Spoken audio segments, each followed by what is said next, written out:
Hand party అధికారంలోకి వచ్చిన కాంచి పక్క పార్టీ లీడర్లు పోటీల మీద జంప్ అయితేనే ఉన్నారు.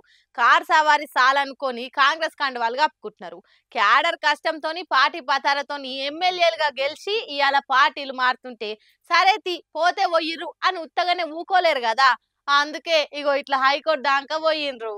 ఓ దిక్కు గెలిచిందే తక్కువ మంది అయ్యే వరకలా మెజార్టీ రాక మళ్ళా పవర్ దక్కించుకోపోతుంది కదా అని కార్ పార్టీలు ఘోరంగా బాధలుంటే, ఇంకో దిక్కు ఆ పార్టీ గుర్తు మీద గెలిచిన వాళ్ళు పాత పంచాలు గుర్తు లేనట్టు పోయి కాంగ్రెస్ లో కలుస్తున్నారు. ఒకరికొకరు వరుస పెట్టి షరీకైతుండే వరకలా గులాబీ పార్టీలు గుడ్లు గురకాయిస్తున్నారు. అగో అట్లా పార్టీ మారిన కడియము తెల్ల వెంకట్రావు ఇద్దరి మీద అనర్హత వేటేయాలని అప్పట్లో హైకోర్టులో పిటిషన్ వేసిండు కదా కార్ పార్టీ ఎమ్మెల్యే వివేకానంద.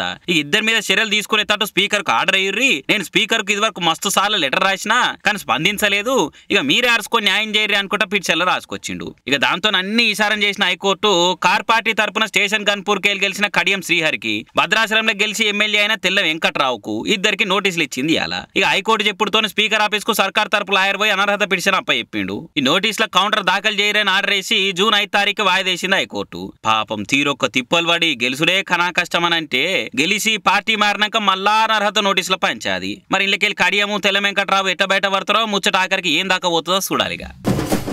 ఎలక్షన్లు వచ్చుడేమో గాని ఒక్కో పార్టీ ఒక్కో తీర్ల ప్రచారంతో పబ్లిక్ ను అలా దిక్కే చూసేటట్టు చేస్తున్నాయి. ఒకలేమో బస్సు యాత్రలు చేస్తే, ఇంకొకలేమో సోషల్ మీడియాలో పోస్టులు పెడుతుంటే, ఇంకొకలేమో పంచులు ప్రాసలతోని పతార పెంచుకుంటున్నారు. అందరి లెక్కనే చేస్తే మనదేముంది కొత్తదనం అనుకున్నాడో ఏమో గాని రేవంత్ సారు ఇగో ఈ తీర్ల ఏడ ఎన్నడు చూడని ప్రచారానికి పరదలేపిండు. 10 ఏళ్లు పవర్లున్న కార్ పార్టీ రాష్ట్రానికి ఏం చెయ్యలే, సెంట్రల్ ఉన్న మోతేవారి మోడీ ఏం తెచ్చిపెట్టలే అనుకుంటా కాంగ్రెస్ లీడర్లు కండ్లెర్ర చేస్తారు కదా.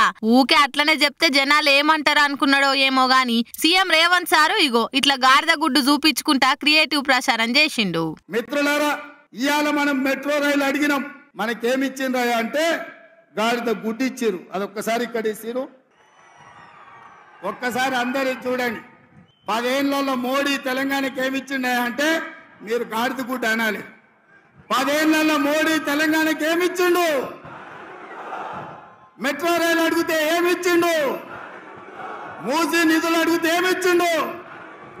పాలమూరు రంగారెడ్డి ఎత్తిపోతల జాతీయ ప్రాజెక్ట్ అడిగితే ఏమిచ్చిండు? బయ్యారం ఉక్కు కర్మాగారం అడిగితే ఏమిచ్చిండు? కాజీపేట రైల్వే కోచ్ ఫ్యాక్టరీ అడిగితే ఏమిచ్చిండు?